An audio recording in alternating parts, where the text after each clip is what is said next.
बिस्मिल्लाहिर्रहमानिर्रहीम। अस्सलाम वालेकुम नाज़रीन, प्रोग्राम खबर की खबर के साथ मैं हूं आपका मेज़बान डॉक्टर बुलंद इकबाल। नाज़रीन, प्रोग्राम में सबसे पहले हम बात करेंगे मुल्क की मौजूदा सूरत हाल की, और इस सूरत हाल की वजह से मुमकिन तौर पर जो इलेक्शंस हैं, जो KP के और पंजाब असम्बली के इलेक्शंस होने हैं, क्या वो मुलतवी हो सकते हैं या नहीं। दूसरी जानब इमरान खान को यानी जिस तरीके से इमरान खान की पेशी हुई जुडिशल कॉम्प्लेक्स में, हाज़िरी ली गई, कहा जा रहा है कि इमरान खान को बड़े बहुत से रिलीफ दिए जा रहे हैं। जिस तरीके से हाज़िरी ली गई है गेट पर, और फिर उसके बाद मुकदमे की तारीख का भी ऐलान कर दिया गया, एक लंबी डेट भी दे दी गई। इससे लगता ऐसा है कि अब भी इमरान खान को रिलीफ दिए जा रहे हैं, और वो लाडले का जो उनको लक़ब दिया जाता है, उसके हवाले से अपोजिशन में बड़ी बात की जाती है, ख़ासतौर पे हुकूमत की जानिब से बड़ी बात की जाती है कि जी अब भी इमरान खान लाडले हैं, जिनकी वजह से उन्हें रिलीफ दिया जाता है। इसके अलावा नाज़रीन, जो कुछ ज़मान पार्क पे हुआ, इमरान खान की जुडिशल कॉम्प्लेक्स रवानगी के बाद, उस हवाले से कल उन्होंने कौम से खिताब भी किया, जिसमें काफ़ी बातें की, और साथ में ये भी कहा कि ये खिताब दरअसल उनको एक दिन पहले करना था, लेकिन चूँकि ज़मान पार्क पे जो कुछ हुआ था उस हवाले से शायद वो शदीद गुस्से का शिकार थे, जिसकी वजह से उन्होंने कौम से खिताब करना मुनासिब नहीं समझा। साथ साथ उनका ये भी कहना है कि जी मुल्क भी उनका है, फ़ौज भी उनकी है, और पाकिस्तान तहरीक इंसाफ को फ़ौज से लड़ाने की कोशिश की जा रही है। जबकि नाज़रीन, हम देखते हैं तो मुख्तलिफ बयानात जो इमरान खान की जानिब से दिए गए, साबिक़ चीफ़ ऑफ आर्मी स्टाफ के हवाले से, या जिस तरह वो लंदन प्लान और अपॉइंटमेंट की बातें करते हैं, उसके बाद ताल्लुकात ख़राब करने के लिए कुछ रह नहीं जाता। यानी एक तरफ फ़ौज को तनकीद का निशाना भी बनाया जाता है, दूसरी जानिब ये कहा जाता है कि जी साजिश की जा रही है कि उनके ताल्लुकात जो हैं वो फ़ौज से ख़राब किए जाएँ, या फ़ौज से पाकिस्तान तहरीक इंसाफ को लड़ाया जाए। इसके अलावा जिस तरह से उन्होंने पुलिस वालों के ख़िलाफ़, या हम जो पंजाब पुलिस है या इस्लामाबाद पुलिस है, उसके उसके लिए जो ज़बान इस्तेमाल की, जो चीज़ें की, मुमकिन है कि शायद उस पर भी कुछ मुकदमात बन जाएँ। 96 मुकदमात अब तक बकौल इमरान खान के उन पे बन चुके हैं, और जब भी वो ज़मान पार्क से बाहर निकलते हैं, कुछ मुकदमात उन पर कायम कर दिए जाते हैं। लेकिन नाज़रीन, अब तक हुकूमत गिरफ्तार करने में इमरान खान को नाकाम नज़र आती है। हालांकि राना सनाउल्लाह की जानिब से अक्सर ये बयान दिया जाता है कि जी हम बस इमरान खान को थका रहे हैं, और उसके बाद जब चाहेंगे 10 मिनट के अंदर अंदर इमरान खान को गिरफ्तार कर लेंगे। बहरहाल नाज़रीन, तमाम हवालों से बात करेंगे। साथ साथ आपको ये बताते चलें कि कराची में इमरान खान से यकजहती के लिए पाकिस्तान तहरीक इंसाफ ने एक रैली का भी इनेकाद किया था। गुज़िश्ता रोज़ मिलेनियम मॉल के नज़दीक ये रैली निकाली गई थी। इमरान खान से यकजहती के लिए एक इज्तिमा रखा गया था, जिसमें कुछ रहनुमाओं की तल्ख़ कलामी भी हुई, उस हवाले से भी बात करेंगे। बहरहाल नाज़रीन, इस वक्त हमें प्रोग्राम में ज्वाइन किया है एडवोकेट ज़ुल्फ़िकार बदर साहब ने। रहनुमा हैं, पाकिस्तान पीपल्स पार्टी के तर्जुमान हैं, बिलावल भुट्टो ज़रदारी के। खुशामदीद कहना चाहेंगे। अस्सलाम वालेकुम ज़ुल्फ़िकार बदर साहब, खुशामदीद कहते हैं प्रोग्राम में। बहुत शुक्रिया डॉक्टर साहब, बहुत थैंक यू, शुक्रिया। Thank you, thank you. अच्छा सर, सबसे पहले तो जो कुछ होता रहा गुज़िश्ता 2-3 रोज़, आपका ताल्लुक़ पंजाब से है, आप ये तमाम चीज़ें बड़ी क्लोजली मॉनिटर भी कर रहे होंगे। एक तो बहैसियत सियासतदान, दूसरे बहैसियत कानूनदान, आप समझते हैं इन चीज़ों को। सर, एक जो पॉइंट उठाया गया इमरान खान की जानिब से कि जी एक मजिस्ट्रेट के ऑर्डर्स को, जो कि इंसदाद दहशतगर्दी की अदालत से एक सर्च वारंट लिया गया, उसकी तामील कराने के लिए हाई कोर्ट के जो अहकामात थे उनकी खिलाफ वर्जी की गई, या उनको नज़रअंदाज किया गया। हालांकि हाई कोर्ट की जानिब से साफ ये कहा गया था कि सर्च वारंट अगर, या सर्च करना हो इमरान खान के घर को, तो एक पुलिस जो कि SSP लेवल का हो, और साथ में एक नुमाइंदा इमरान खान का मौजूद हो, और फिर सर्च करें। क्या ये बात दुरुस्त है सर? बिस्मिल्लाहिर्रहमानिर्रहीम। बहुत शुक्रिया डॉक्टर साहब। एक्चुअली बात ये है कि खान साहब जो बात करते हैं और जो पुलिस का जो मौकफ है, वो कहते हैं कि हमने सर्च वारंट लेके इमरान खान साहब के घर में गए, और जब हम वहां पे गए तो वहां पे हमें दाखिल नहीं होने दिया गया।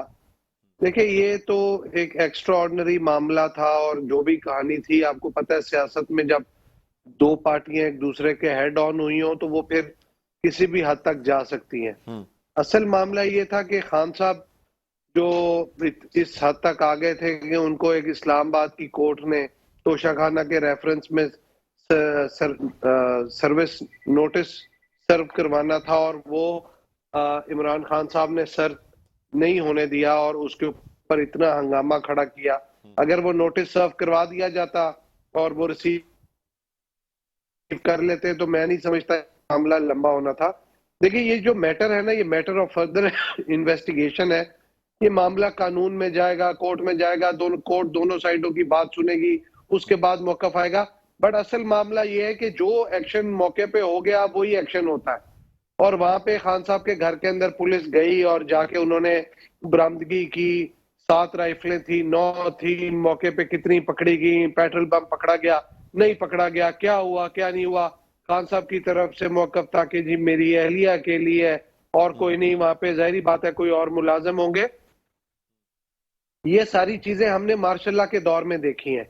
मार्शल का दौर आता रहा, फिर जब ऐसे दौर में जब मोहतरमा बेनजीर भुट्टो साहबा की हुकूमत को गिराया जाता था, तो हमारे घरों में भी ये मामला होता था और पुलिस आती थी,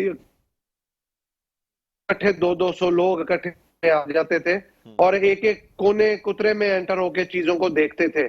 लेकिन मेरे वालिद ने उस टाइम हमें ये कहा था कि आपने दरवाजा कभी बंद नहीं करना, आपको आके कभी कोई कहे दरवाजा खोले और इनको सर्च करवाना है। उनके पास सर्च वारंट होता था या नहीं होता था ये मुझे पता नहीं है, लेकिन जब इतनी बड़ी तादाद में खास तौर पे स्टेट जब एंटर होती थी तो हम उनके साथ लड़ाई नहीं करते थे, क्योंकि हम तो घर के चंद अफराद होते थे। मेरी वालदा अकेली होती थी और हम बच्चे होते थे और घर में 2 और लोग होते, तो वो आके देखते थे और देख के चले जाते थे। और असल मकसद उनका सिर्फ था एक सनसनी फैलाना और मामला करना। हाँ, अगर उस टाइम पे हम भी लोगों को कहते कि वर्करों को कहते आके घर में इकट्ठे हो जाओ, पुलिस को एंटर नहीं होने देना और मुजाहमत करनी है, तो वो फिर मामला एक बिगड़ते हुए तनाव की तरफ जाना था और चीजें खराब हो जाती थी। जुल्फिकार बदर साहब, इसमें मुझे सर ये समझ बताइएगा कि सर पार्टी जी पॉलिसी क्या है, पार्टी क्या देखिए, इस पार्टी तमाम इन पॉलिसी तमाम बड़ी चीजों सीधी को है। सर मैं सवाल कंप्लीट कर लूं। ये जो कुछ किया गया या जिस तरीके से जमान पार्क के ऊपर इमरान खान के जाने के बाद सर्च वारंट हुए या उससे पहले ताकत का इस्तेमाल किया गया, 4 दिन पहले नोटिस रिसीव कराने के लिए क्या इतनी ताकत का इस्तेमाल किया गया, या इमरान खान को गिरफ्तार करना था जो नाकाबिल जमानत जो वारंट उनके जारी थे उस पर अमल दरामद कराना था। आप कह रहे हैं कि जी सिर्फ नोटिस सर्व कराना था, नाकाबिल जमानत वारंट जारी थे और उसमें कहा गया था कि इमरान खान को गिरफ्तार करके पेश करें, 4-5 दिन पहले गिरफ्तार करना। दूसरी जाने मुझे बताइएगा, आपके यानी इत्तेदाद एहसन साहब का बयान बिल्कुल मुख्तलिफ आता है, बाकी रहनुमाओं का बयान मुख्तलिफ आता है, क्या वजह है? क्या पाकिस्तान पीपल्स पार्टी इस पर एक मौक़िफ़ नहीं रखती कि जमान पार्क पे या लाहौर में जो कुछ हो रहा है वो दुरुस्त है या गलत है? देखिए, बात दुरुस्त है या गलत है की तरफ नहीं है, बात तो है आईन और कानून क्या कहता है, हमारी पार्टी क्या कहती है और हमारी पार्टी की लीडरशिप की क्या सोच है।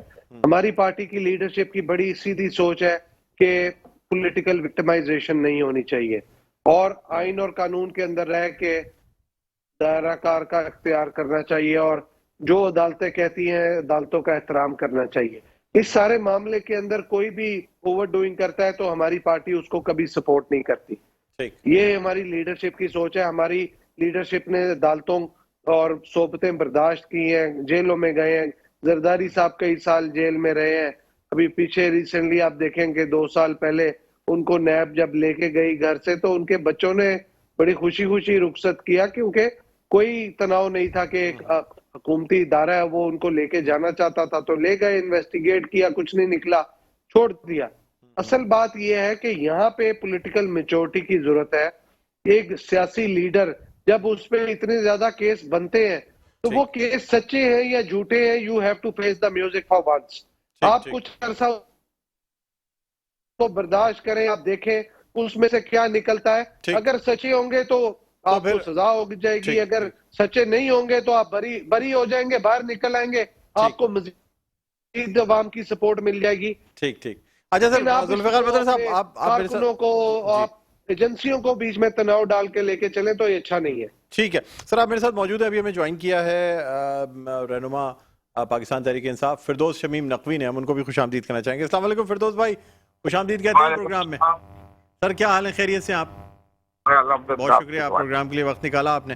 सर अभी मेरी एडवोकेट जुल्फिकार बदर साहब से बात हुई है और इनका कहना ये, सर मेरी इनसे बात हो रही थी, इनका कहना ये मैं आपको बता देता हूँ, हो सकता है आपने, एडवोकेट जुल्फिकार बदर साहब।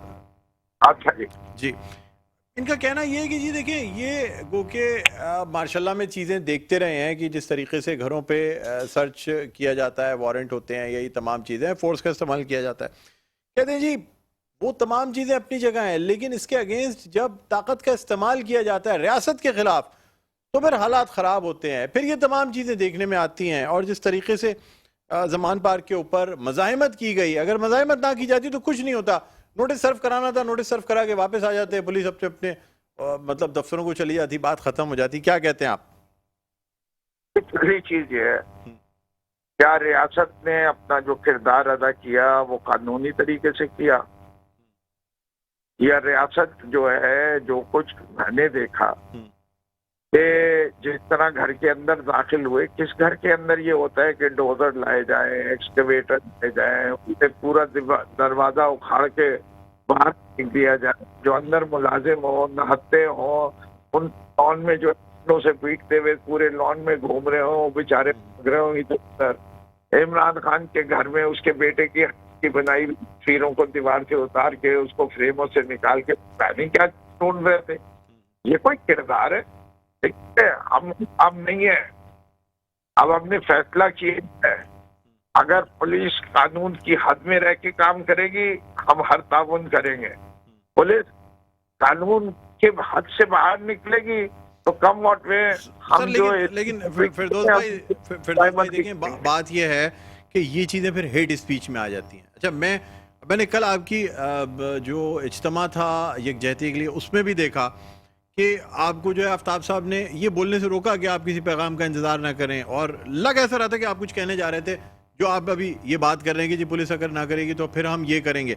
तो आप नहीं समझते कि इसमें पार्टी के चीफ के हुक्म का इंतजार जरूर करना चाहिए? जैसे जेल भरो तहरीक हुई, अब लोग खुद से शुरू कर देते, या मैं समझता हूँ सवाल आ गया आपका जाम जी जी। नेल्सन मंडेला ने सफेद फार्म हुकूमत के खिलाफ जो कुछ किया, आज नेल्सन मंडेला हीरो है, और वो सफेद फार्म हुकूमत जो है वो उस वक्त कहती थी कि नेल्सन मंडेला बागी है, गद्दार है, दहशतगर्द है, हर चीज कही गई। ये तो डिपेंड करता है आपने कौन सा चश्मा पहना हुआ है किस वक्त।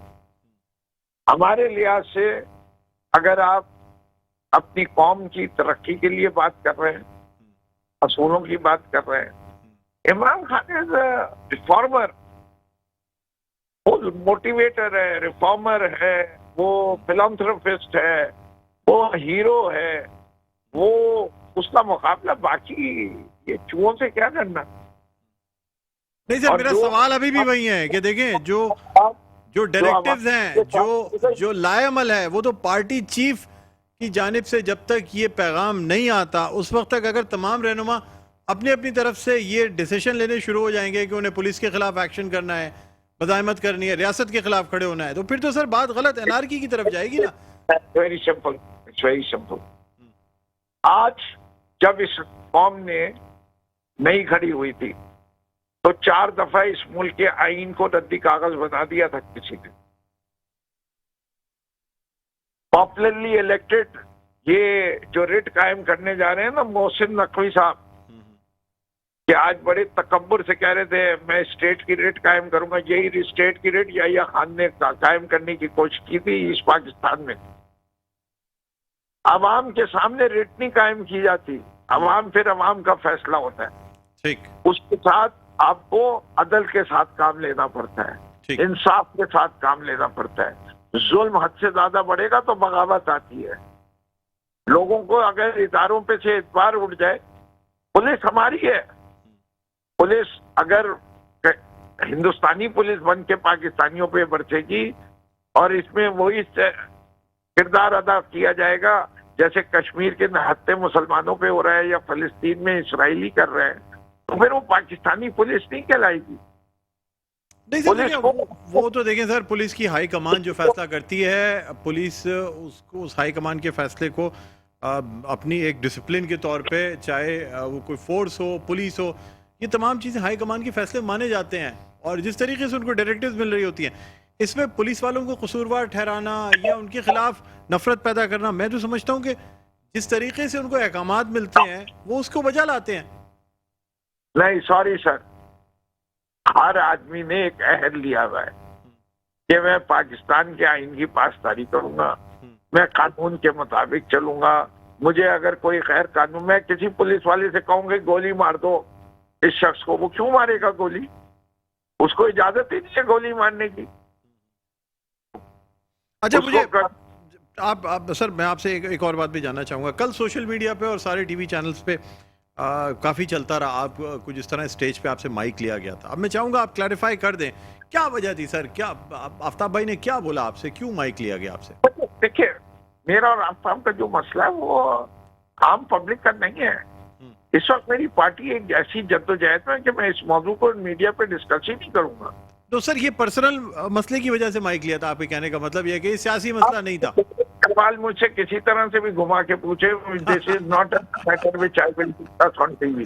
ठीक है सर। नहीं नहीं सर, मैं तो चाह रहा था कि शायद आप कुछ सियासी मुझे मसला बताएंगे। आई नो मेरी मेरी सीनियरिटी, हाँ, the founding member of the party, बिल्कुल। मुझे अंदर इतना ही हिम्मत भी है और वो भी है और ताल्लुकात भी ऐसे हैं कि मैं ऐसी छोटे मोटे वाकयात को पार्टी के अंदर बड़े आराम से डील कर लेता हूँ। अच्छी बात है सर, होना यही चाहिए। बिल्कुल सही कह रहे हैं, बिल्कुल सही कह रहे हैं। ये तल्ख कलामियां हर जगह होती हैं सर, डिफरेंस ऑफ ओपिनियन होता है, लेकिन हमारी तो जद्दोजहद किसी और स्ट्रीम पे है। अच्छा, ये कोई अपने आपस में लड़के अपना मजाक नहीं उड़ाता। नहीं, अच्छी बात है सर। इसको इंटरनल चीज़ों को इंटरनली हल करना अच्छी बात होती है। हमने माजी में भी देखा है, बहुत सारी चीज़ें हुई हैं, लेकिन ये चले, दैट्स अ गुड जेस्चर कि कम से कम जो है ना, इन चीज़ों को आप समझते हैं कि इंटरनली हैंडल होने वाली चीज़ें, इसको पब्लिक मतलब पब्लिक नहीं होना चाहिए। ठीक है। अच्छा, आप फिरदौस भाई मेरे साथ मौजूद रहेंगे, जुल्फ़िकार बदर साहब भी मेरे साथ मौजूद हैं। एक छोटे से वक्फे पर हमें जाना है, वक्फे के बाद दोबारा आपकी खिदमत में हाजिर होते हैं। नाज़रीन, कहीं ना जाइएगा, देखते रहिए प्रोग्राम खबर की खबर। जी नाज़रीन, वेलकम बैक। एक दफ़ा फिर आपको खुशामदीद कहते हैं प्रोग्राम में खबर की खबर। मैं हूँ आपका मेज़बान डॉक्टर बुलंद इकबाल। नाज़रीन, हमारे साथ मौजूद हैं रहनुमा पाकिस्तान पीपल्स पार्टी और तर्जुमान बिलावल भुट्टो ज़रदारी, एडवोकेट जुल्फ़िकार बदर साहब। इसके अलावा हमारे साथ मौजूद हैं रहनुमा पाकिस्तान तहरीक इंसाफ फिरदौस शमीम नकवी साहब। ब्रेक पे जाने से पहले फिरदौस भाई से बात हो रही थी और इनका कहना यह है कि जी, जिस तरीके से जो कुछ कार्रवाई की गई उसमें जो है वो यानी बेहतर ये होता कि कोई किसी गलत किस्म की, यानी जो उनके बकौल वो कह रहे हैं कि जी ये कानून से बालातर चीज़ें थी, ये नहीं होनी चाहिए थी। एडवोकेट जुल्फ़िकार बदर साहब, क्या कहेंगे सर आप इस पे? ये कह रहे हैं कि जी कानून के मुताबिक जो चीज़ें हों उसमें बिल्कुल जी। जुल्फ़िकार बदर साहब, मेरी आवाज़ सुन सकते हैं आप? जी जी सर, अब आ रही है मुझे आवाज, जी जी बीच जी। में कट रही थी। देखिए, फिरदौस नकवी साहब कुछ मोहसिन नकवी साहब के बारे में कह रहे थे। ये इन दोनों नकवी बरादरान का आपस का मामला है, जो आपस में एक दूसरे के साथ करना चाहे वो करे। हम कौन होते हैं बीच में आने वाले? असल बात यह है कि आइन और कानून की जो बात है, वो बात है कि फिर आइन और कानून की जब पीटीआई वाले दोस्त भाई बात करें तो वो सबसे पहले अपने लीडर को समझाएं कि आइन और कानून की जब वो बात करते हैं, इस मुल्क की बात करते हैं, अवाम की बात करते हैं, तो वो फिर आइन और कानून अपने लीडर और अपने ऊपर भी, अपने गिरेबानों में भी झांक के देखें कि जब खान साहब किसी अदालत का एहतराम नहीं करते, किसी नोटिस का नहीं ख्याल करते कि उन्होंने किसी कोर्ट में जाना है, सिर्फ जब बेल लेनी हो तब कोर्ट में जाना है, किसी ट्रायल में पेश नहीं होना, अदालतें बुला बुला के थक जाती हैं, वो पेश नहीं होते, और अपने आप को वो बात तो रूल ऑफ लॉ की करते हैं, बात तो इंसाफ की करते हैं, बात तो रिफॉर्म्स की करते हैं। अपने जितने साल वो हुकूमत में गुजारे, मुझे बताएं किस चीज का रिफॉर्म किया? पाकिस्तान को कहां पे बेहतरी पे लेके गए? कहां पे फॉरेन अफेयर्स के अंदर बेहतरी लेके आए? इकोनॉमिक मामलात में बेहतरी लेके आए?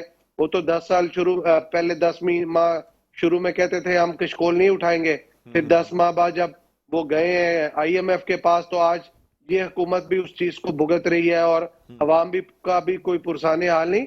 असल बात यह है कि जब आइन और कानून की बात करनी है तो फिर ये देखना है कि अमीर गरीब ताकतवर कमजोर सबके लिए एक बराबर हो। जब यहाँ पे ताकतवर और अमीर के लिए कानून फर्क होगा और गरीब और कमजोर के लिए फर्क होगा, तो फिर खान साहब इस तरह की बातें करेंगे तो ये बात अच्छी नहीं है। अब देखेंगे सर, खान साहब तो कह रहे हैं कि जी 96 मुकदमात बन गए हैं। मैं आज तक कभी ऐसा, मेरी जिंदगी में, पूरी जिंदगी में, जो कल उन्होंने खिताब किया उसमें उन्होंने कहा पूरी जिंदगी में कभी ऐसा नहीं हुआ कि मैंने किसी कानून की खिलाफ वर्जी की हो। मैं तो क्रिकेट में न्यूट्रल एम्पायर लाने वाला वाहिद यानी क्रिकेटर हूँ जो कि बाकायदा कैंपेन चला के न्यूट्रल एम्पायर लेके आया, मुझे बेईमानियां करनी होती तो मैं क्रिकेट में बेईमानी करता। ठीक है, जो लोग मुझे यार जानते खान हैं। साहब की जी डॉक्टर साहब, खान साहब की इस बात पे तो हंसी आती है ना कि बंदा लोटपोट हो जाए हंसी से, कि जब 2018 के एम्पायर्स के साथ मिलके ये इलेक्शन और हुकूमत के अंदर आए, तो फिर उसके बाद खान साहब आप बातें करते हैं तो वो सर, वो बातों पे फिर क्रिकेट हंसी आती है। जुल्फिकार बदर साहब वो क्रिकेट के ये एम्पायर्स की बात कर रहे थे, बाकी एम्पायरों का उन्होंने जिक्र नहीं किया वैसे। वो देखे ना, बात ये है कि खान साहब बात करते कि क्रिकेट में न्यूट्रल एम्पायर का कॉन्सेप्ट मैं लेके आया, हाँ तो ये जो न्यूट्रल एम्पायर के साथ मिलके हुकूमत के अंदर आने का भी जो सारा काम है इन्होंने ही डाला। तो आज वो बात करते हैं अब अंपायर उनके साथ नहीं, तो वो बात करते हैं, ख्वाहिश रखते हैं कि दोबारा अंपायर उनको गोद ले ले और उनको दोबारा से हुकूमत में लेके आए, और वो उन्हीं लोगों के सर पे जिनके कंधों पे चढ़ के आए हैं उन्हीं को आंखें दिखा रहे हैं, उन्हीं को बुला रहे हैं। अब ये कहते हैं कि जी मैंने तो किसी इदारे को या किसी फौज के सरबराह को बुरा भला नहीं कहा, और सारी दुनिया में लोगों को फौज के सरबराह और फौज के खिलाफ उकसा रहे हैं, इंस्टिगेट कर रहे हैं, प्रोवोक कर रहे हैं। तो मेरा मतलब कहने का है कि इनकी अपनी बातों के अंदर इतनी जो है कॉन्ट्रडिक्शन है, तजाद है, और यू टर्न के तो आपको पता ही ये बादशाह है, कोई भी बात करके मुकर जाते हैं और उस बात का तो फिर कोई पैरा ही नहीं देते। तो मर्दों वाली बात तो बीच में नहीं है कि कोई किसी बात पे करे और किसी बात पे खड़े हो। कुछ बंदों की तो एक बात होती है कि सर, जिसने कोई लेकिन बात अच्छा मुंह से अच्छा निकाल जुल्फिकार दी, बदर साहब, उस पे खड़े हुए। सर मैं आपसे एक और सवाल ये करना चाहूंगा कि खास तौर पे पीटीआई और खान साहब जो हैं वो वज़ीर आला पंजाब को निशाना बनाते हैं जरदारी साहब के हवाले से। यानी एक तरफ तो पंजाब में जो कुछ हो रहा है वो कहते हैं जी हुकूमत कर रही है या राना सनाउल्लाह साहब की डायरेक्शन पे हो रहा है, लेकिन दूसरी जाने वो कहते हैं जी मोहसिन नकवी साहब, और साथ साथ वो एक रेफरेंस देते हैं जरदारी साहब का कि जी वो किस तरीके से वो केयर टेकर गवर्नमेंट चला सकते हैं, इलेक्शन करवा सकते हैं। क्या कहते हैं सर, क्या इस वजह से आप लोग जो हैं वो इस एक्शन को कंडेम नहीं कर रहे हैं? अदरवाइज पीपल्स पार्टी जैसी डेमोक्रेटिक पार्टी जो है, मैं नहीं समझता कि किसी किस्म की ताकत के इस्तेमाल को कभी भी वो सही करार दें या उसकी हिमायत करें। देखिए, हमने तो कभी भी जिंदगी में किसी गलत एक्शन की हिमायत नहीं की। हम तो ये बात करते हैं कि आइन और कानून के अंदर रह के हो, हमारे साथ इतनी ज्यादती हुई है, हम तो कभी भी किसी कोई बोले नहीं कि यार ठीक है जो गई सो हो गई, अब क्या कर सकते हैं। मोहसिन नकवी साहब के हवाले से वो सहाफी आदमी है और सियासी लोगों के साथ उनके ताल्लुकात है। खान साहब के साथ भी उनकी तस्वीरें हैं, खान साहब उनके दफ्तर में चल के गए, उनके साथ राब्ता रखा। आज खान साहब जिस तरह उनको अपने ताबे करके चलाना चाह रहे थे, उस तरह वो अगर नहीं चल रहे, इलेक्शन कमीशन ने उनको लगा दिया है, तो वो अब उन्होंने जरदारी साहब के ऊपर वो बात डाल दी कि जरदारी साहब तो सियासी आदमी है, रीत रिवाज वाले, मेल मुलाकातों वाले, तो वो तो सबसे अच्छे ताल्लुकात रखते हैं। अगर मोहसिन नकवी से आसिफ अली जरदारी साहब के अच्छे ताल्लुकात है तो कई और लोगों के साथ भी है, इसमें कोई बुराई क्या है। ठीक है, चले फिरदौस भाई, सर आप सुन रहे हैं मेरी बात? सर मैं आपकी बात ऑन एंड ऑफ सुनता रहा, इससे कि मैं एक पुलिस स्टेशन। सर मैं आपसे सवाल कर लेता हूँ, मुझे ही बताएं सर कि वज़ीर आला पंजाब पे इस कदर तनकीद का निशाना उनको बनाया जाता है, सहाफ़ियों के सर ताल्लुकात होते हैं सियासतदानों से, मतलब ये एक नॉर्मल सी बात है कि तमाम सियासतदानों से अच्छे ताल्लुकात होते हैं, कोई चाहे बेटा गए कोई भाई गए, इसका ये मतलब नहीं होता कि सहाफ़ी जो है वो अपनी जिम्मेदारी भूल जाता है या वो पार्टीजन हो जाएगा। क्या वजह है सर? मतलब अगर आपका बंदा लगा दिया जाता पंजाब में तो वो ठीक होता, अगर हुकूमत की जानिब से यानी अपोजिशन की जानिब से पंजाब में दिया गया नाम लगा दिया गया तो बस वो फिर उसमें तमाम बुराइयां निकल आई। जी डॉक्टर साहब, मेरा नाम क्या है पूरा? फिरदौस शमीम नकवी, और वो भी हैं मोहसिन नकवी, आपके वैसे रिश्तेदार लगते हैं शायद मेरे ख्याल में। बस आगे बात छोड़ दो। आपको मैं क्या खोल के बताऊं, क्यों मेरे रिश्तेदारी? बात ये है कि जिसको जरदारी बेटा कहता है ना, वो कितने लोग हैं? चलो अगर वो कितने साफी हैं जो ये कहेंगे कि जरदारी मुझे बेटा कहता है? नहीं सर, बताओ ना। वैसे नहीं फिरदौस भाई, ये साफियों के देखें सर, मेरे बड़े लोगों से ताल्लुकात हैं, इसका मतलब ये थोड़ी है कि मैं उनकी पार्टी की हिमायत करता हूँ। ठीक है, आपकी पार्टी में सर आपको खुद अंदाजा है, मेरी आपकी पार्टी में जितनी टॉप लीडरशिप है सबसे अच्छे ताल्लुकात है, भाइयों वाले ताल्लुकात है, लेकिन स्क्रीन पे फेवर नहीं होता सर। सहाफत अपनी जगह है, ताल्लुकात अपनी जगह है। बात सारी ये, वो स्क्रीन पे जो हरकतें कर रहे हैं वो केयरटेकर वाली हैं। चलिए छोड़े, अच्छा सर, मुझे ये भी बताइएगा कि अभी क्या ये हरकतें नहीं, अब आपने सवाल पूछे, मैं आपसे एक सवाल पूछता हूँ ना, जी जी आप दोनों हजरात से, जी कहीं से ये हरकतें केयरटेकर वाली हैं? सर, गवर्नमेंट जिस तरह चलानी है, अगर रियासत की रेट कायम करनी है। केयरटेकर वाली है। मैं फिर से सवाल पूछ रहा हूँ, जी ये सर, लग रहा है कि ये न्यूट्रल किस्म की गवर्नमेंट है? नहीं सर, देखिए अभी आप जो है गवर्नर केपी को, जो कि न्यूट्रल आदमी नहीं है, लेकिन वो आइन की जिस तरह धज्जियां उड़ा रहे हैं और सुप्रीम कोर्ट के फैसलों की, चीफ जस्टिस साहब ने कह दिया कि उसने आइन की खिलाफ वर्जी की, अब तब भी उसके कान से जो नहीं हुई, वो तब भी तारीख दे के मुकर गया। उस जगह कंफ्यूजन फैलाए रखना है। अब जब भी सुप्रीम कोर्ट में दोबारा बुलाया जाएगा, वो कह रहा देखूंगा, उस दिन मैं कोई और बहाना बनाऊंगा, उस दिन तबीयत खराब हो जाएगी, उस दिन वो रिजाइन कर देगा गवर्नरशिप से। उसको एक टास्क दिया मौलाना फजलुर रहमान ने कि दमाद जी तूने इलेक्शन नहीं होने देना। इसी तरह मोहसिन नकवी को भी जरदारी साहब ने, ये तमाम चीजें, लेकिन अदालतें तो देख रही है ना सर। कंटेम्प्ट ऑफ कोर्ट लगने में कितनी देर लगती है सर? ये अदालतों का फैसला है। अगर अदालतें समझेंगी कि अदालत की तौहीन की गई है। अवाम देख रही है, अवाम देख रही है, अवाम को सब कुछ नजर आ रहा है। अवाम को ये भी नजर आ रहा है कि इमरान खान पे कातिलाना हमला हुआ कि नहीं हुआ।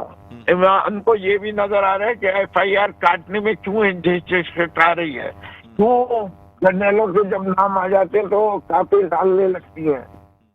ये क्यों वो भाई डालो नाम, भाई बेनजीर की FIR में मुशर्रफ का नाम था, क्यों था भाई? क्या वो जनरल नहीं था? ठीक है। अच्छा फिरदौस भाई, आपसे अभी हम मजीद गुफ्तगू करेंगे, खासतौर पे ये जो जुल्फ़िकार ब्रदर साहब ने बात की थी ना कि न्यूट्रल एम्पायरों की बात तो करते हैं, लेकिन हुकूमत में जब आए उस वक्त एम्पायर किसके साथ थे, इस पर भी बात करेंगे। जुल्फ़िकार ब्रदर साहब, आपसे मैं शुक्रिया अदा करना चाहूँगा। कुछ और भी मेहमानों को हमें ऑनलाइन लेना है, आपका बहुत बहुत शुक्रिया। फिरदौस भाई हमारे साथ लाइन पर मौजूद रहेंगे। एक वक्फे के बाद दोबारा नाज़रीन आपकी खिदमत में आते रहते हैं। देखते रहिए प्रोग्राम खबर की खबर। जी नाज़रीन, वेलकम बैक। एक दफ़ा फिर आपको खुशामदीद कहते हैं। प्रोग्राम है खबर की खबर। मैं हूँ आपका मेज़बान डॉक्टर बुलंद इकबाल। नाज़रीन, हमारे साथ ऑनलाइन मौजूद हैं फिरदौस शमीम नकवी साहब, रहनुमा पाकिस्तान तहरीक इंसाफ, जिनसे हम ब्रेक पे जाने से पहले बात कर रहे थे। और ब्रेक पे जाने से पहले सवाल मैंने इनसे ये किया था, जो फिरदौस भाई मौजूद हैं, आवाज़ सुन सकते हैं मेरी? जी, मैं आपकी आवाज़ सुन सक रहा हूँ। जी फिरदौस भाई, मुझे बताइएगा सर कि कल खान साहब ने अपनी एक तवील खिताब में जो बातें की, ख़ास तौर पर उन्होंने कहा जी मैं हमेशा से जो है ना क्रिकेट में न्यूट्रल एम्पायर लाने वाला आदमी हूँ, मैं कभी जो है ना वो कभी मैंने कोई गलत काम नहीं किया।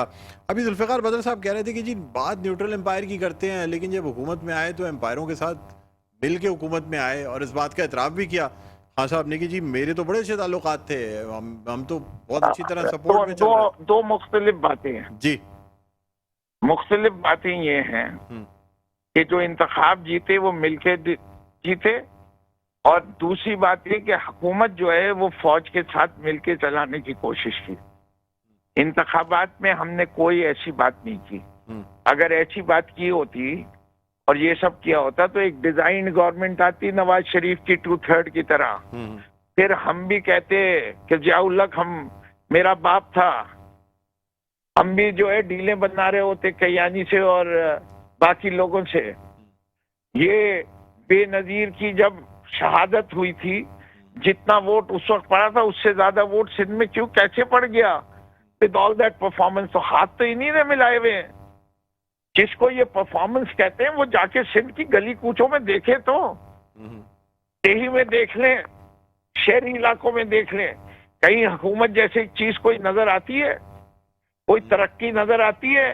जरा पंजाब के गांव देख लो और सिंध के गांव देख लो, KP के गांव देख लो और सिंध के गांव देख लो, साफ नजर आ जाएगा। सफाई देख लो, safe city project BRT Punjab में कब आया?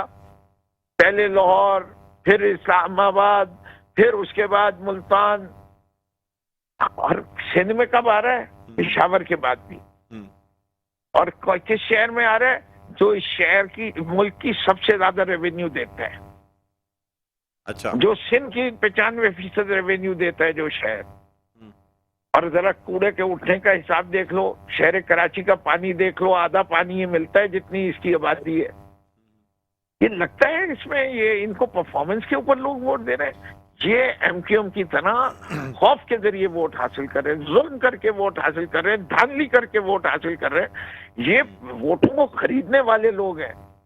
ये कह रहे थे ना, मैं सुन रहा था पहले सेगमेंट में कि जी इमरान खान इतने लोगों को जमा करते हैं। अरे भाई, तुम लोग जो टम्मनदार बने हुए हो, तुम अपने गुलामों को जेलों में कितने लोग रखे बैठे हुए हो, तुमने पूरी पूरी प्राइवेट आर्मीज बना के रखी हुई हैं। तो इसीलिए तो मेहरबाद निकली हुई है पैदल नंगे पांव। कितने जुल्म की दास्तान, नाजिम जोखियों की दास्तान देख लो। ये मुकाबला कर रहे हैं। कोई कॉमन सेंस की बात तो करें। क्या आवाम देख नहीं रही? भाई हमें पता है। मुझे फिरदौस भाई ये बताइएगा, आपको पता है ना वो मशहूर शेर है, हजारों साल नरगिस अपनी बेनूरी पे रोती है, फिर होता है बड़ी मुश्किल से होता है चमन में दीदा भर पैदा। अब इस मुल्क को एक रहबर मिला हुआ है, एक हकीकी आजादी दिलाने वाला। अगर हम वर्कर्स उसकी हिफाजत के लिए नहीं जाएंगे, देखिए ये बड़ा मुश्किल से मिलते हैं। सर लेकिन एक जिद नजर आती है ना खान साहब की बयानियों में, खान साहब की खिताबात में या बाकी चीजों, जिद नजर आती है कि नहीं जी इलेक्शन बस वक्त से पहले होने चाहिए, चाहे कुछ भी हो जाए, ऐसी वक्त से पहले हो। नहीं, एक मिनट ये सोचे, नहीं होने चाहिए, इलेक्शन होने ही नहीं चाहिए। अरे सर आम इंतखाबात का वक्त है ना, उस वक्त तो हो सकते हैं ना जो आम इंतखाबात हो रहे हैं। पहले हम कहते हैं इलेक्शन होने ही नहीं चाहिए। ठीक है, फौज का निजाम ले आओ, क्या वो अच्छा है? तो कह दिया नहीं। तो क्या है, जमहूरियत अच्छी है। तो जो कुछ हुआ था मार्च में उसको आप जमहूरियत कहेंगे? कि सिंध हाउस में खरीदो फरोख्त करो उसको जमहूरियत कहेंगे? उससे पहले छांगा मांगा में खरीदो फरोख्त करो उसे जमहूरियत कहेंगे? उसके बाद मरी अकाउंट कर लो उसको आप जमहूरियत करेंगे? आप जमहूरियत नाम किसको दे रहे हैं? वोट तो आपके साथ इस्तेमाल ही नहीं हुए ना आपके खिलाफ, जो नहीं, मैं आपको जो पाकिस्तान तहरीक इंसाफ के यार ये बड़ी अच्छी बात है, ये बड़ी अच्छी बात है। आप 22 लोगों को खरीद लीजिए और उसके बाद क्या है, इनकी तो हुकूमत जारी है। अगर तुम लोग आ रहे हो तो तुम्हारे वेरी गुड, नहीं आ रहे तो तुम, ये तो जारी है तो तुम भी बहती गंगा में हाथ धो लो। देख लो ये 22 को कह रहे हैं कि आपके ख्याल में मुत्तहदा इसलिए आपको छोड़ के गई कि उनको वो 22 लोग दिखाए गए थे? जी बिल्कुल। अच्छा, अदरवाइज मुत्तहदा आपको नहीं छोड़ती मतलब? अरे देखिए बात सारी है, क्या PMLQ जो थी शुजात साहब, वो किस बात के लिए वाजिद थे? अगर उनसे वो गलती नहीं की जाती करते नवाज शरीफ, कि वो ये नहीं कहते कि मुझे हमजा के अलावा या शरीफ के अलावा कोई आदमी चीफ मिनिस्टर एक्सेप्टेबल ही नहीं है, वो मान चुके होते कि परवेज लाई या मोनिस लाई या वजाहत या खुद शुजात साहब जो हैं वो वजीर आला पंजाब हो जाए, मैं देखता हूँ कि किस तरीके से PMLQ छोड़ती, बिल्कुल चली जाती। ठीक है फिरदौस भाई, बहुत बहुत शुक्रिया सर, आपने प्रोग्राम के वक्त निकाला। नाजरीन, रहनुमा पाकिस्तान तहरीक इंसाफ फिरदौस फहीम नकवी हमारे साथ मौजूद थे। प्रोग्राम का वक्त अपने अख्ताम पर पहुंचता है, मुझे बुलंद इकबाल को इजाज़त दीजिए, अपना बहुत ख्याल रखिएगा।